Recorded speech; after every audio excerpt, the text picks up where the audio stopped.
Okay. Let's get a little bit of straighten that out a little bit. Go up a little bit higher. Yeah, it's even more crooked. Good job. That's better. All right. I'm gonna have to move that so I can read your comments if anybody shows up. Shouldn't have clicked that. All right. Well, is that what I wanted? No.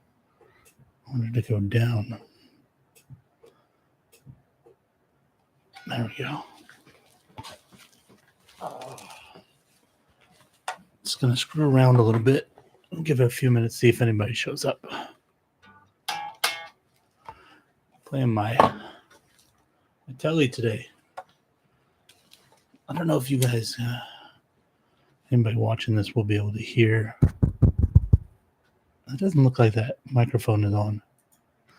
1. No, it doesn't.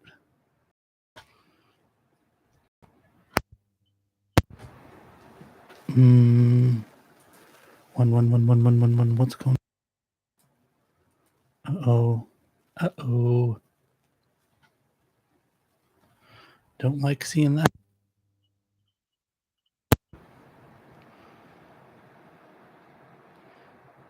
What are my levels at? This is so annoying because I have no way of knowing whether the audio is going through. 1.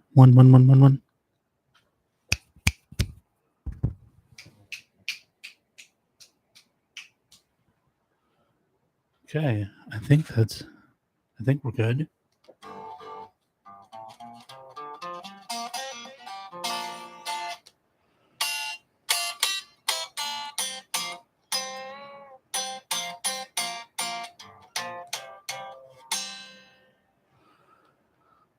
So I'm doing this at nighttime because number one, it's easier to get consistent light. Oh, that's really ugly. Check that out. You guys want to look at my wall plug?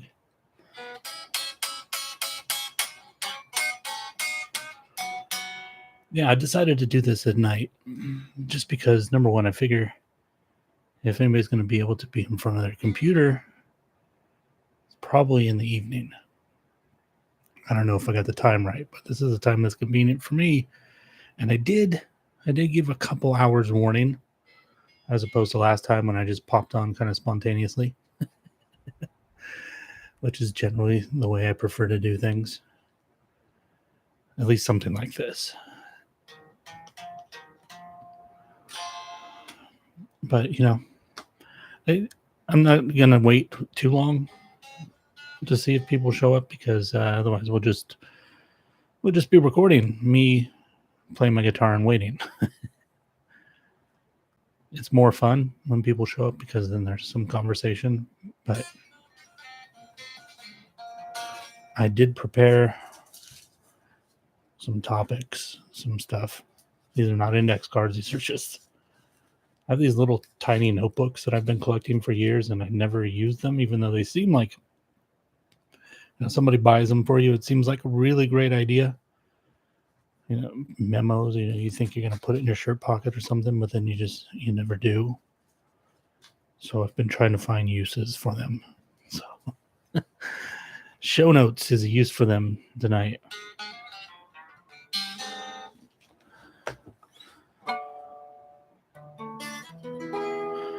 Still trying to get used to this whole streaming thing. I know ideally I probably should plan this like a week before or something like that. Give everybody a head start. But I don't know. I don't always, this isn't something I'm doing consistently. This isn't my consistent output. My videos are. This is just something I like doing for fun. And if you're going to call something unfiltered, it seems weird to be really regimented about it,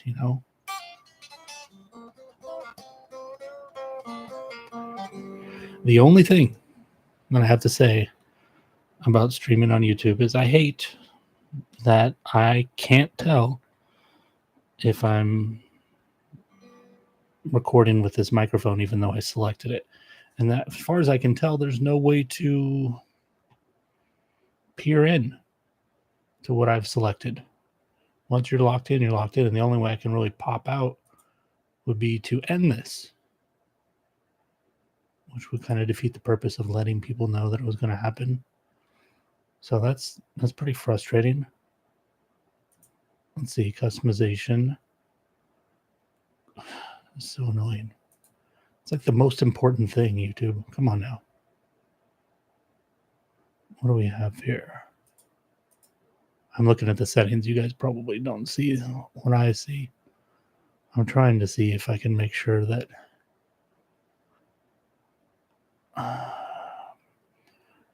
the microphone is working. With nobody here, there's nobody to ask. Last time I just asked. Yeah, so I could, for all I know, I could be just wasting my time right now recording something that has no audio. Hey, Renee, thank God somebody showed up. Please tell me if you can hear me, because I can't. There's nothing that tells me if this microphone is working or not.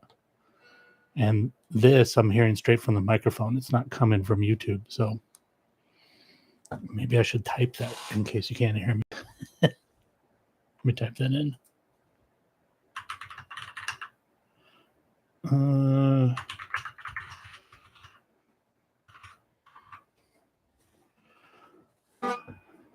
Hearing you clearly. Oh, maybe I should have read what you wrote. Okay, good. Because there's like a little monitor at the bottom. That's all I get, and it's only showing there's 5 dots. It's only showing 1, which to me usually means a dead mic. You and I need to record a podcast soon, especially like a podcast to start off the year, talking about January, where we are. I was kind of when I took the break off, I kind of I really enjoyed it. It took me a while to get back in the gear of doing stuff again. All right, I need to get back to making videos, and I need to. Sometimes it's too relaxing. Yeah, we got to plan that. I have a lot to talk about. I'm experimenting with some things, some of which I made notes about here, but those are my just in case I can't think of anything else to talk about notes. I don't know if anybody else is going to show up or not. I did try to give a head start this time, which I was saying before you came in. Looking forward. I was trying to think forward ahead of time this time. I'm still not going to be the person that can do it a couple days ahead. I'm going to stream tomorrow at 8. Yeah, it's just not me. But I have been playing in Tana again. And I watched your video about an hour ago. Anybody that watches this later should go watch Renee's video on Tana for beginners. It's going to give you a pretty good basis of a place to start, because Tana can be overwhelming. Not because it's confusing, but there's just so much you can do that, at least for me, I think I burned myself out where I was like, oh, I can do this and I can do this. And I was like, whoa. Too much going on here. I don't know if I can handle all of this. So I have been playing with it. And I'm actually, honestly, that's my first note. I did it on accident. I put out a podcast today. I don't know if anybody saw it. So far, it's just on YouTube. It's going to be a little while before it gets accepted in all the other podcast players. The first time that takes forever. But I decided I'm reading all these fiction books. Maybe I should try talking about them. We'll see how it goes. Today was fun. I like doing audio only sometimes. It's just so different. Yeah, getting back into Tana it's a trip what you can do in that app. The video was a struggle for you, really? Oh, because you weren't feeling good. Oh, I'm sorry. You didn't sound sick and you didn't seem off. So as far as somebody watching, you pulled it off. It's a good video. I think when I was saying about how tonic can burn people out, I think a lot of that is because there's so many videos. Actually, there's not so many videos on Tana, but from a ratio standpoint, there are so many of the videos that are available that are on building more complex things, or just like, here, you're a beginner, this is your first day ever coming in the app type thing. But like, there's that sweet spot where it's like, okay, I get kind of the basics of this app, but like, how do I start building stuff? And I thought that your video hit that really well, because I know that most of the people going on that app are productivity nerds, because it's not even in beta yet. It's still early release. I think it's still an early release. So it's just like the nerdiest of the nerds. That's why we're on there. But once they get past that stage and they start opening the beta up, it's going to be more and more people jumping in going, whoa, how the hell do I make something here? And there's a lot about the app that can be confusing if you haven't watched the videos. If you were just jumping in blind, I don't know anybody could do anything jumping in that app blind. I think about the people that got access to that app before that first big announcement, because there was like, I think like 10, 15 people that had access to that app for like a year before that. They had like no direction. So I don't know how they did it. They must have been talking to the team the whole time, because it's not an easy app. It's not necessarily a hard app, but it's not an easy app. But I'm starting to find my groove.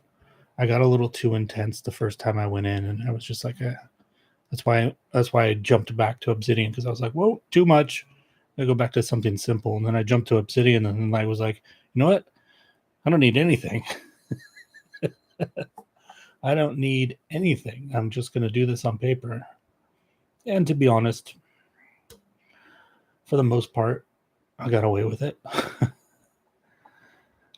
To-do apps, just not that Ton is a to-do app, but to-do apps and PKM apps and in general, stuff like that,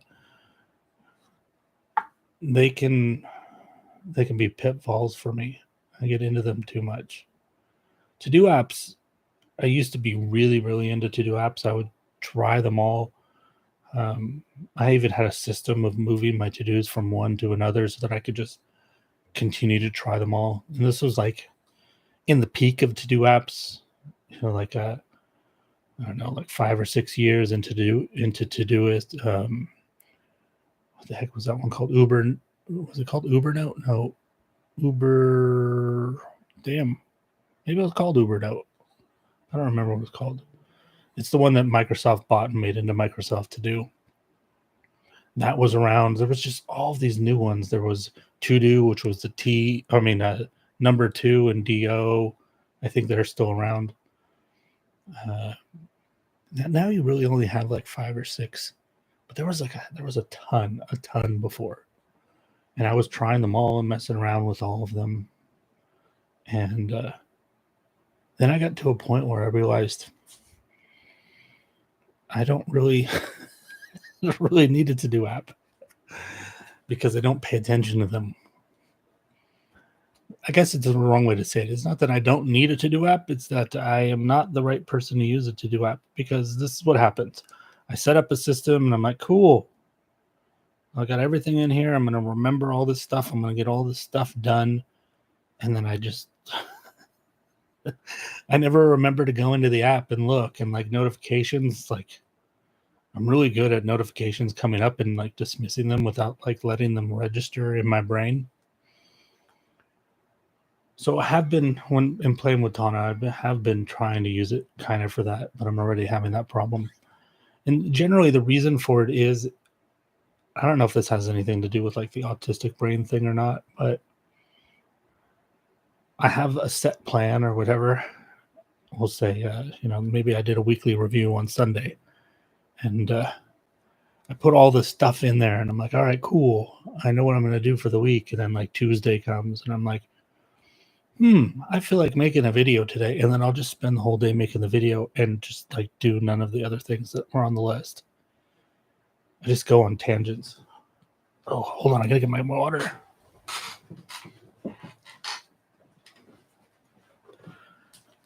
I don't know if anybody's going to notice, but I did work on the shelves a little bit this week. Let's put the guitar down. I'm trying to get the shelves to look a little better for these videos. We should turn on that. Turn this on. Hey. Now we have an accent in the back. I'm not sure. I'm working on the shelves, but I'm not sure about the whole lighting thing. I think I look all right now in the lighting. Just not sure how I feel about the shelves. I think what I really wanted was a little bit of blur. So the stuff's there, but it's not. I don't know. I don't really care if people see what books are on my shelf, but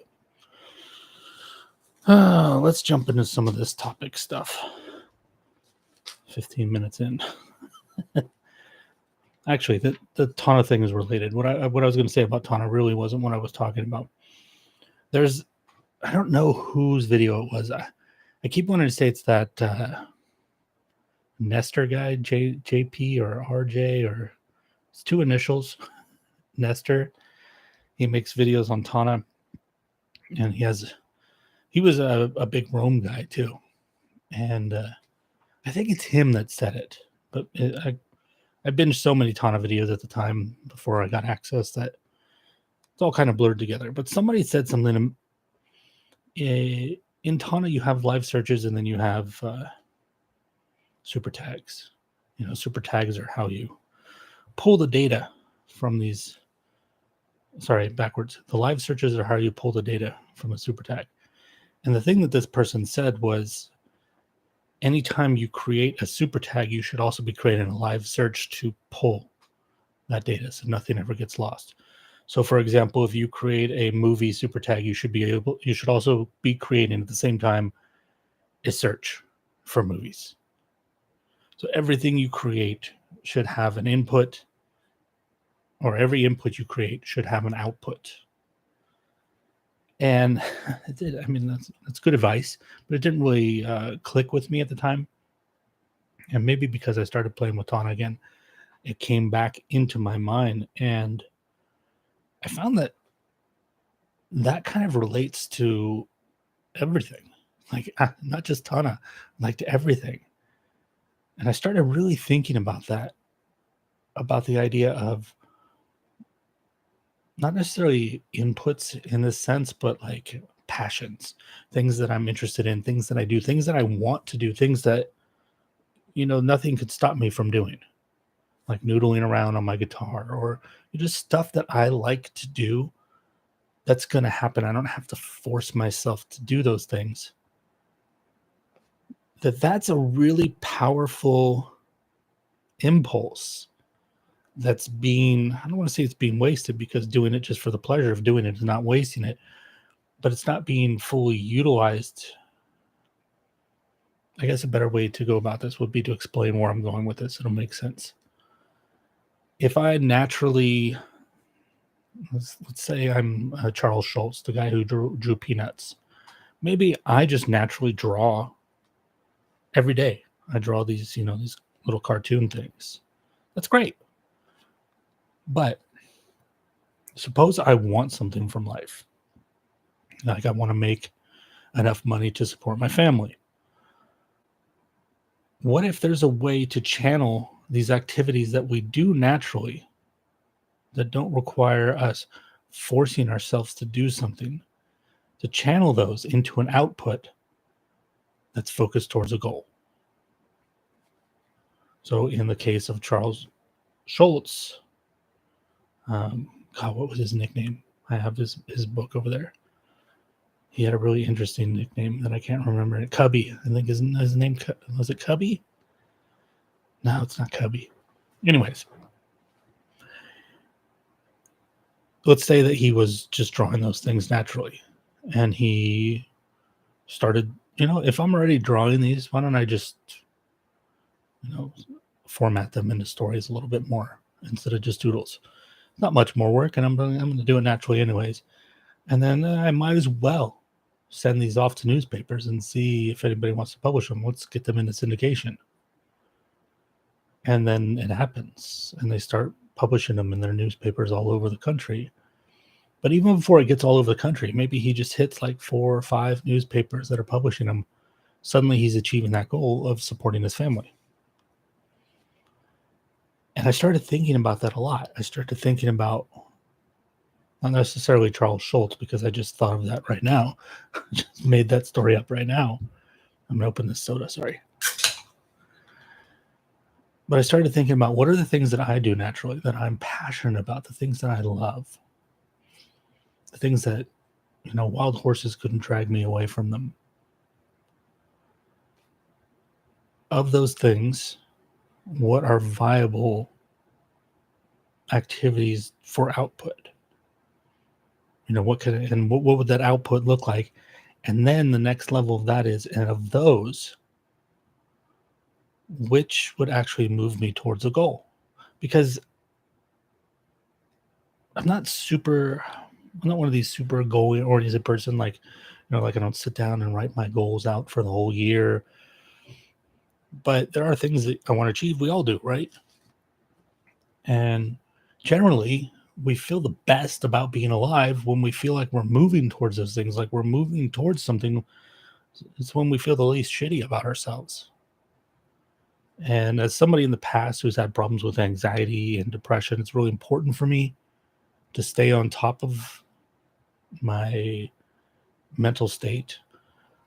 So even though I wasn't like in a down and dump, but it was the beginning of the year, it's time that generally people start thinking about these things. I was thinking about it, and I was like, well, what little things, even if they're just little to start, what little things can I do? What little outputs can I make that move me towards a goal, so that no matter what else is going on, at least those things are progressing, and at least I can feel, when I look at things, if I'm feeling down in the dumps or whatever, I don't see an emptiness.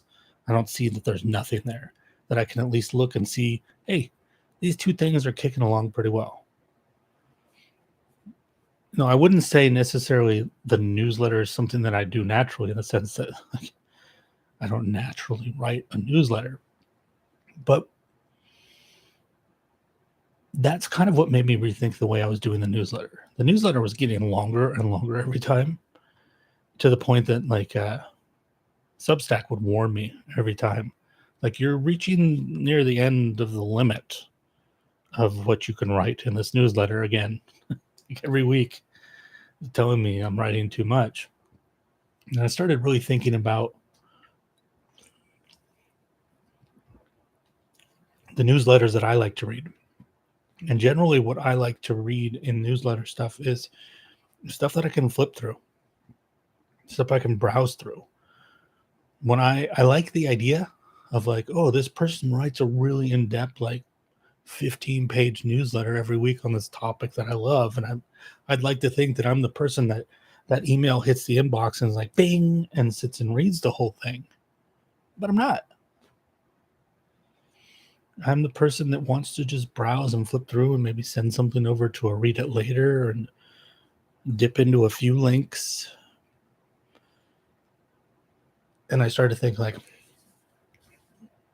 not that anybody had complained about the newsletter, but like, if I'm going to continue to do this, if this is going to be something consistent, it has to be something that I would want to read. It has to be something that I look at and go, I don't know what anybody else thinks about that, but this is what I think about that. And the best way to do that was to focus on shorter, so that it can be browsed through, and lists. Because one thing that I do naturally is write lists. I love writing lists. That was that movie with Jack Black and John Cusack, High Fidelity.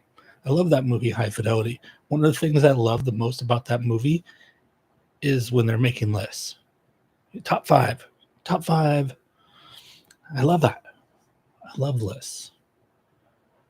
So I could channel my interest and my fascination with lists and my interest in watching movies and reading books and watching YouTube videos and channel those two into the same thing. And then all of a sudden I had this newsletter that basically at this point, now that I changed it, it basically writes itself in the sense that I just go through my life for the week and just make sure that when something's interesting, I make a star next to it, or if I'm putting it in Tano, put a tag next to it. So I get to the end of the week and it's just like this, and half of them are already written. Because usually if I'm interested in something enough that I want to share it in the newsletter, then I've written my thoughts about it in my personal notes already because it was interesting to me. So I wanted to remember. So that's an example in a way, because that's an example at least of taking something I naturally do, a passion, an interest, a habit, channeling it into an output. But it's not just an output towards nothing. It's an output towards a goal. It's an output towards maybe a goal that's not necessarily easy to put into words. I guess if you want to be really blunt about it, the goal is to build an audience. If you have a newsletter, you want to get more people to read the newsletter. And, the theory there against is anything that you create online, we can all just admit this and stop feeling guilty about it, is if you're creating something and put it online, your ultimate goal in some way, maybe not your ultimate goal, but one of your longer term goals is to eventually make money. I would love that. I would love to write newsletters, read books, and talk about them on podcasts, and continue to make YouTube videos and have that be my job. That's what I do. Hey, what do you do? I make YouTube videos. Cool. What do you make YouTube videos about? Gear. I make videos about apps. I do free talk live videos. It's a lot of fun. And then just be able to talk about that and be passionate about that. And there's nothing wrong with that. I think that YouTube, not just YouTube, but internet culture has been around long enough that that idea of the shame that we're all supposed to hide, this idea that we want to be paid creators. I think we've moved past that, haven't we? Because that's I can't think of any other reason, unless you're stuck on this idea of fame. I know that when social media really, I think, is where it started. When social media really started, that's where a lot of stuff got mixed up with the idea of fame, because some people started out as nothing and then shot to these heights of fame that they wouldn't have been able to do. There's plenty of examples of that, but right now none are coming to mind. But a great example in a way would be Joe Rogan. Not that he was a nobody to start with, but he was kind of an actor who'd been on one show, right? And then all of a sudden he was on Fear Factor, and then he was he was that guy. But he was this pigeonholed actor. He wasn't, even though he was on Fear Factor, and even though he had been on Just Shoot Me. That was the one, right? I always get it confused with Spin City for some reason. I never watched either of them, so that's probably why. Even though he was on both of those, there was plenty of people in the world that had no idea who he was. But then he starts his podcast, and then now he is what we know him to be, a name that most people would recognize. Or how about Mr. Beast? Who was that guy before YouTube? Just normal dude. And then now he's one of or PewDiePie, right? These people who shot up to stardom. So there was this concept. Everybody was like, oh, I'm going to be famous. Influencer. Remember that? People always talk about being an influencer. Now we all talk about being creatives. which I kind of hate too. I like the idea of artist. I still like that word. I was watching a video from Van Neistat, who's an extremely talented person. I like his videos a lot. And he was making this white paper video. And he had written out this. If you haven't seen his videos, you don't know how creative he is, but he had like this butcher paper roll that he was moving across to create animation with. And he'd already written it all out. And on it, he had written multiple times, he'd written artistic intent, I think was the phrase, artistic intent. And then somebody somewhere had told him, ooh, artistic, art, or artist is an icky word now. So he changed it to creative intent, which in that context, it still works. It's kind of the same meaning in that context, but creator and artist. I still cling to the word artist. You know why? Because art is an expression. Creativity is an activity, which means it can be different things. You can create junk. You can create garbage. You can create trash. You can create vapid things.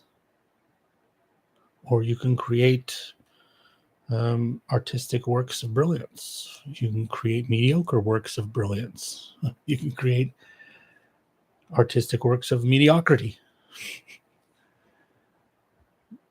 Creator isn't specific enough. Creator of what? My creator of notes? Technically, yeah. But an artist is maybe it's this is word, like I grew up around a lot of punk rockers, and there's certain things, certain words, certain type of things you didn't talk about because it wasn't punk rock, man. And there was this concept, it wasn't really prevalent among the punks, but it was there, that artist was synonymous with pretension. To say you're an artist is to be pretentious. I think that's a load of fucking bullshit. To create art, to be an artist, is to strive to communicate with other human beings, something inside of you. That's what art means. There's nothing icky about that. There's nothing pretentious about that. In fact, art is the most human of all activities. It is the most humbling activity. No artist starts out brilliant. Beethoven, Mozart, there was a period of time when they sucked and they didn't know their scales. Picasso had to learn how to paint. Art is a journey of,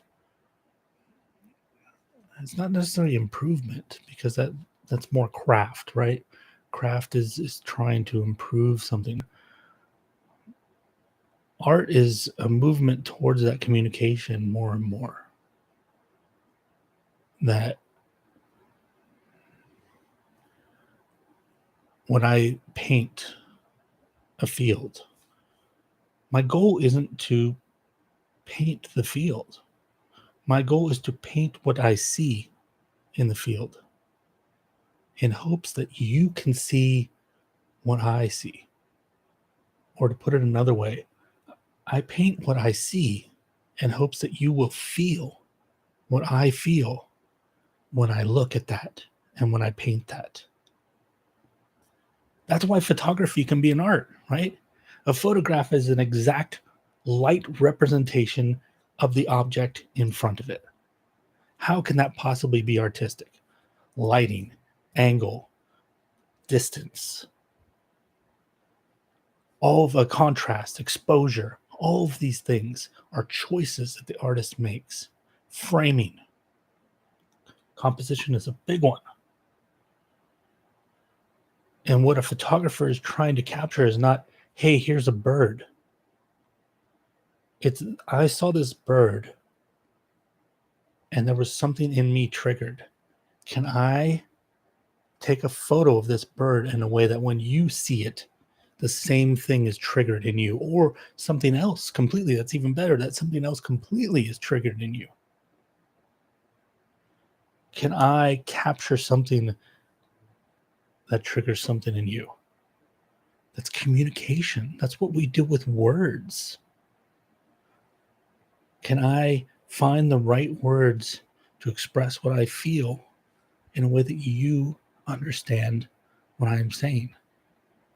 That, at its essence, is what art is. Art is saying, oh, there's something in me that needs to come out, something I want to share with the world, not because I'm special and important, even though everyone is special and important in their own way, but because it's what I'm compelled to do. I have to get this thing out.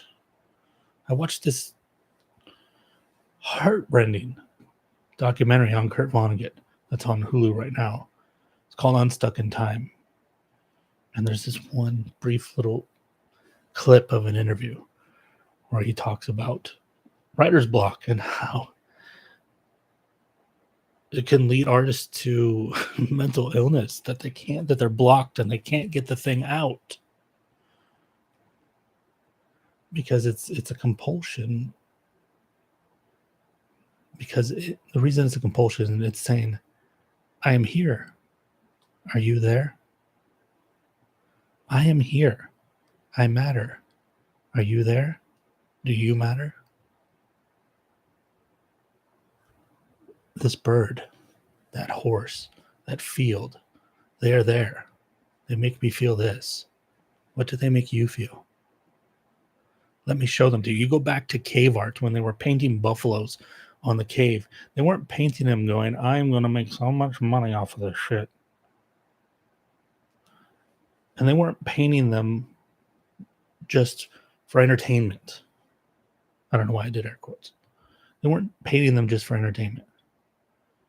They weren't painting them to be pretentious. They were painting them because they'd gone on a hunt. This is a supposition, of course. We don't know. We haven't interviewed these cave people.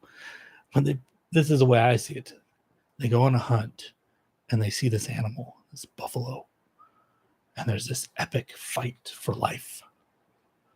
And they come back and they're telling the story and they want people to understand what they have seen, what they have experienced.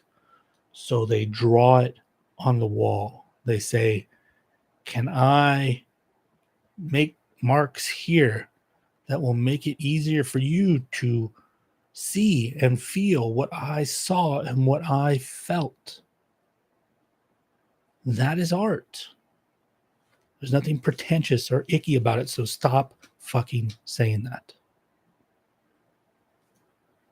There's nothing wrong with striving for that. Just like there's nothing wrong with making money from art. This whole idea of like the starving artist is the stupidest thing in the world. You don't have to sell out. Make the stuff that you make. We live in a world of so much abundance and so much possibility with the internet, right? I grew up before the internet, so at least before like the boom of the internet. I was born in the 70s. What artists had to do before was a lot more work.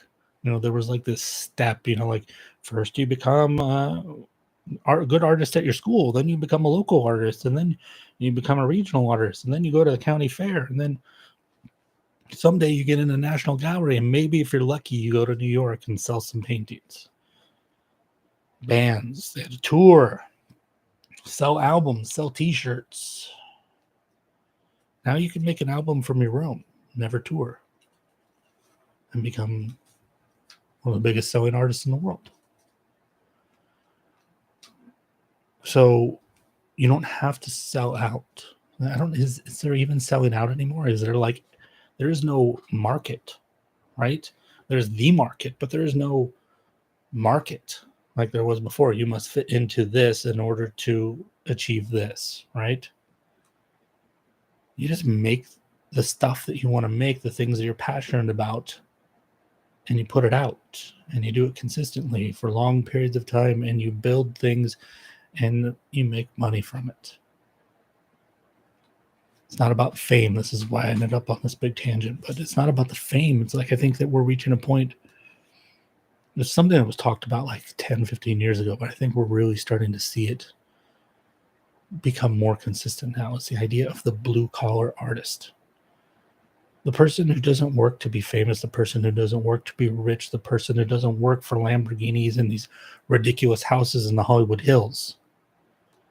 The person who drives a freaking 15-year-old Honda, lives in maybe a 3-bedroom apartment, but pays their bills, making YouTube videos. Gets clothes on their kids' backs off of making music in their bedroom. They're like the blue collar artist. That's what I've always wanted to be. I never want anything more. I just want to make stuff that I find interesting, that I'm passionate about, and make enough money to just live in the world. Have some groceries, put some food in my dog's belly, pay for a monthly gym, so I can get some exercise. All these little things, nothing big, no huge expectations, influencer crap. So that's what I've been thinking about. Thinking a lot about that. What are my simple, realistic, achievable goals? And what outputs can help me get there? And of those, one of those outputs can just be channeled directly from things that I do naturally. There's nothing unrealistic about that. I think that's pretty straightforward. What else do I have here? I suck at to-do lists. I already talked about that. Yeah. That's the best thing about making these ahead of time, is that a lot of times I sit down and the stuff just comes out naturally, because by writing it down, I've put it into my working memory. Oh, this is a great one. I want to talk about this for sure before I'm only going to do this for an hour each time. Just otherwise I'll sit here all night. So we've got about 18 minutes. I had this thing happen accidentally the other morning. For the last several months, and actually probably going back before that, but the last several months, at least since I've put the desk in this orientation, I haven't really been coming in here and sitting at my desk, because I talked about this, I think, in the last Unfiltered live video, that I had arranged this office to be a writing environment. So the desk was over here, and it wasn't conducive for making videos. And it hit me one day where I was like, I make more videos than I sit here and write. Why shouldn't I arrange this to be a studio that also functions as an office when I need it to be? And that's been great. Like making this video, all I had to do was come in and turn the lights on. I've got a light over there and a light over there, and I've got the thing holding the camera, and I've got this set up here, and command stripped underneath the desk. I have the, what the hell is this thing called? The Scarlett, the thing that I plug the microphone in. All that stays. It doesn't go anywhere. So, I come in, I turn on that lamp over there, and I'm ready to rock. I don't have to do all the stuff that I was doing before.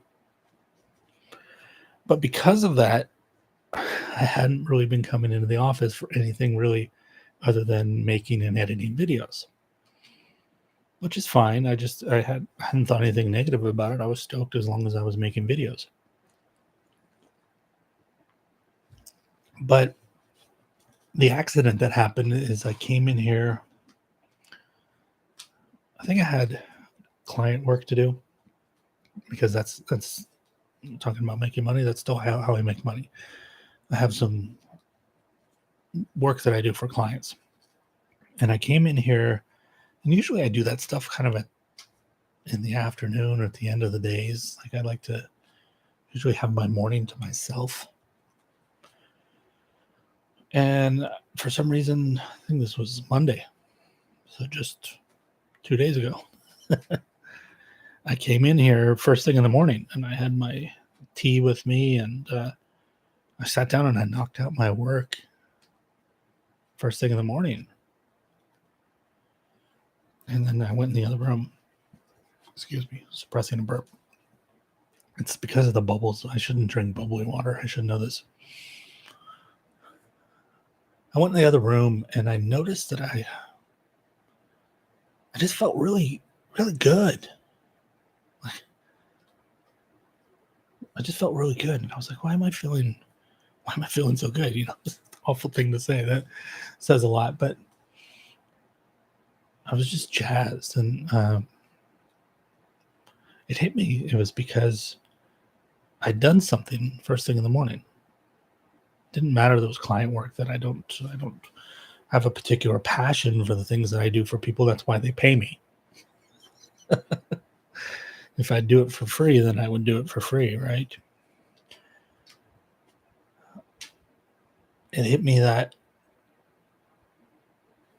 there was something to be said about doing something first thing in the morning. This might be news to all of you. In a way, it was news to me, but maybe I had just never really experienced it. I'd never really been a morning person in general. And this really maybe isn't related to that, because usually when somebody says they're a morning person, it means they like to wake up early. It's not really about that. But I started thinking about that. I'm like, wait,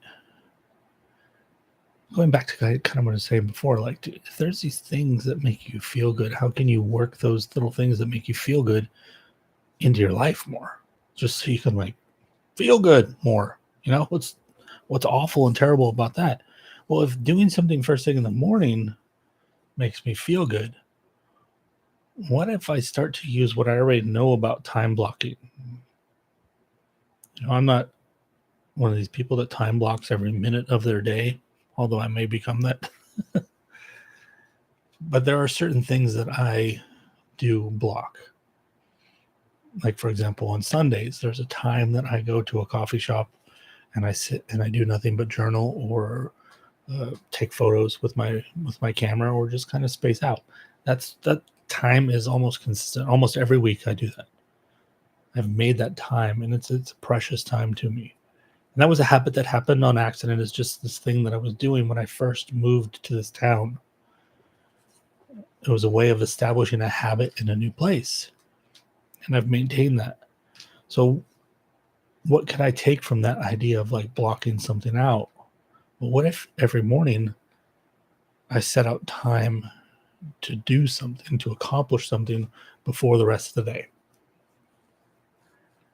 And without going too much into detail, there's, of course, the client work that I could schedule on some mornings. But then there's mornings where I didn't have client work. And then it started to hit me like, what about those creative things that I really love doing, but I don't do often enough? I didn't want it to be YouTube. I didn't want to be filming in the morning. I didn't want to be editing in the morning, because I just didn't want to film in the morning. I don't like filming in the morning. And I don't like editing in the morning, because editing is, and actually recording, to be honest, they're both depleting activities. I enjoy them both to a certain degree. Obviously, I enjoy recording videos more than editing, but they're depleting in the sense that when I'm done, I'm tired, I'm wiped out. So I don't want to do those first thing in the morning, because then I'm shot for the day. So those are afternoon, evening activities.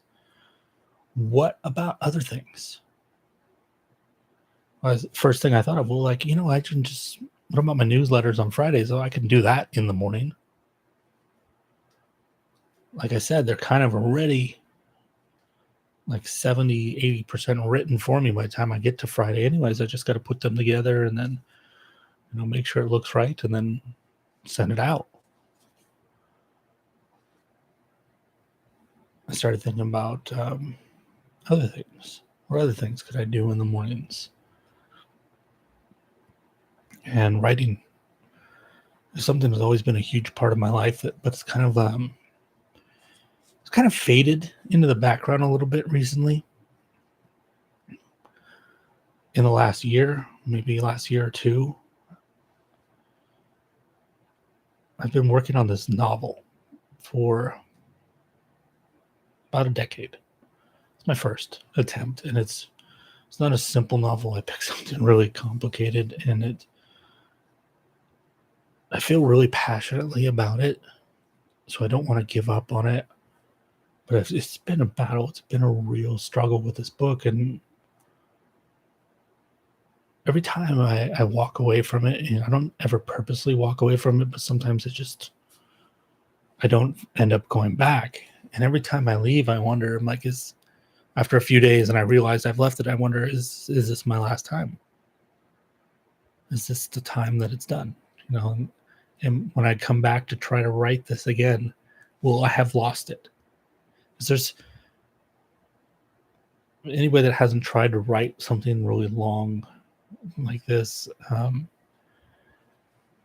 there's a certain part where things are on the page, but there has to be something attached to that here and here. You have to have a certain memory of things while you're doing things where these, because everything that comes in your head for a novel doesn't end up on the page. There are many things that you keep in your brain, models and stuff that you're working with.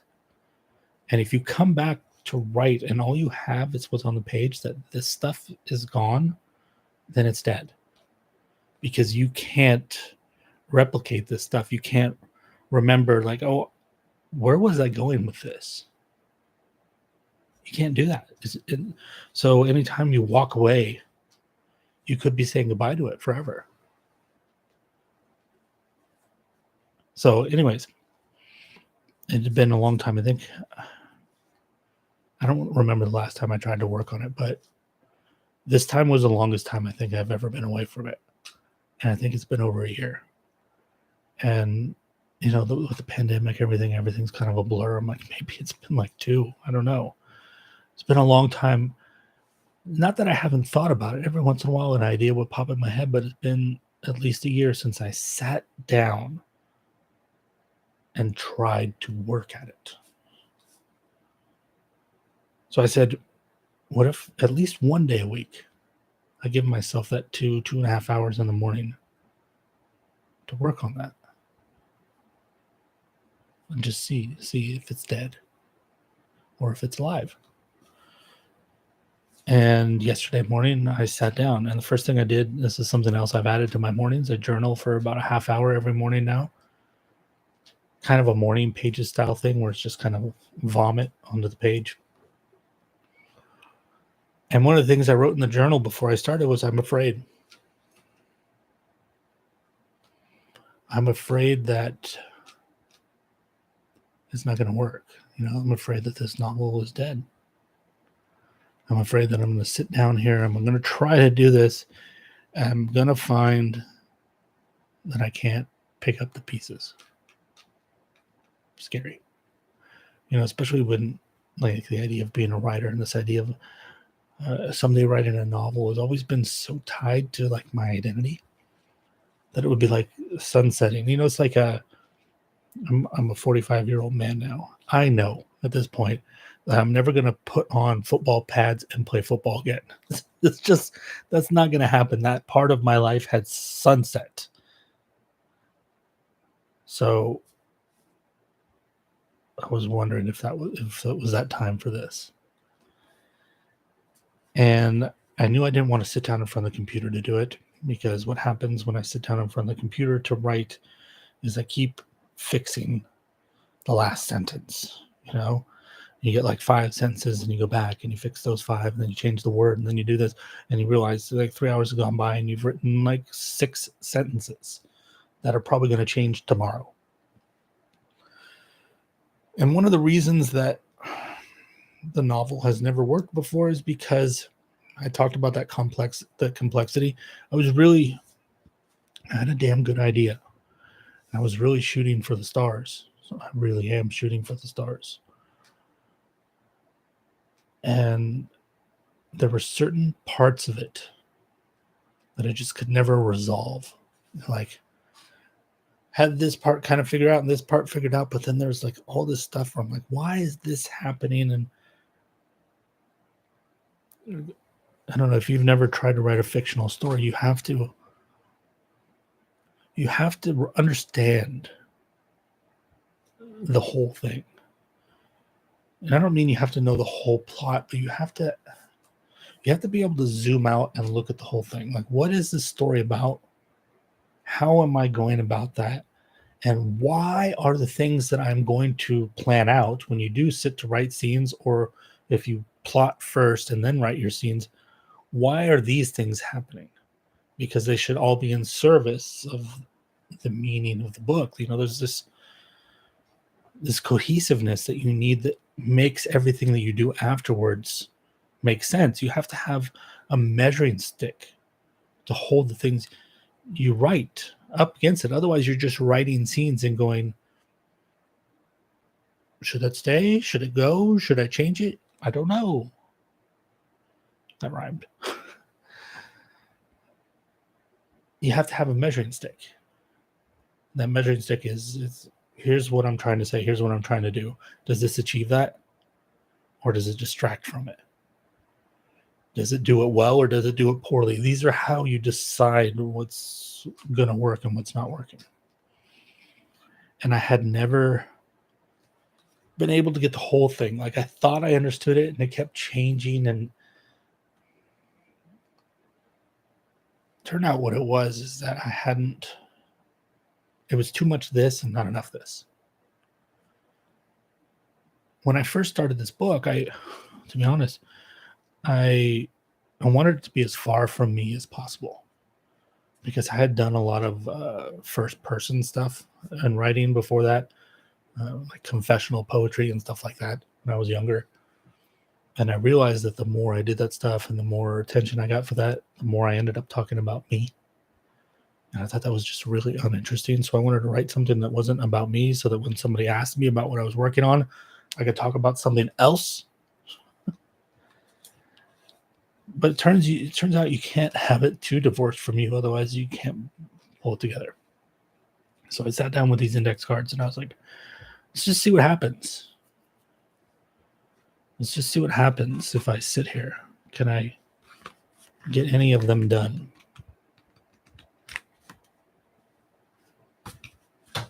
$28 index cards.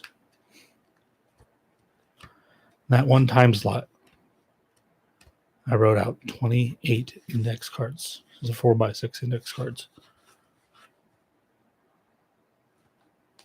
And when I was done, I understood it in a way I had never had before. I had the whole piece. And the power of that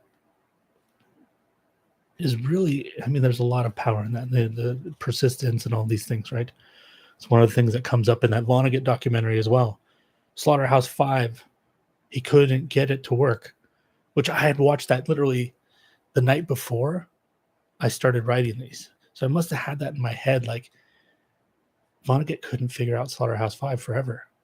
He rewrote scenes and rewrote the introduction like 20-something times, and he just couldn't get it to work. But he persisted, and then one day it worked. That was in my mind. This isn't the completion of the book or anything, but it's not dead. That's what these 28 cards say. It's not dead. In fact, it's more alive than it's been in a long time. But going back to the power thing, the one power I do want to focus on that is the putting the time aside and going, I'm going to do this. If I can do something like this, not just writing every morning, if I can do something like this, if I can put aside time to channel something that's important to me into an output that moves towards a goal, if I can do that every morning, then how can I not achieve something? How can I not end up in a different place than I am right now? Starting to sound like some kind of motivational guru, but this shit blew my mind, to be honest. All right, we're at an hour. I've rambled a lot.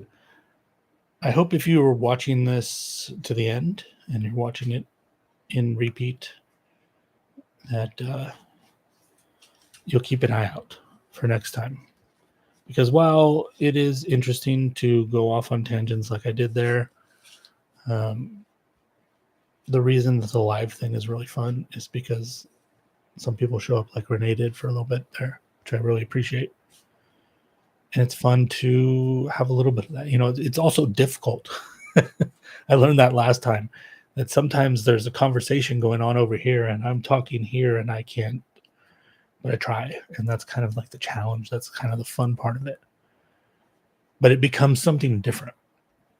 What I did tonight is closer to a podcast. This is closer to what my podcasts sound like.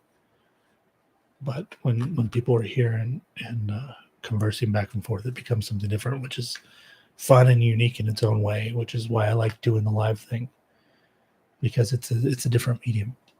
So I hope you will hope you'll join next time. It's been fun.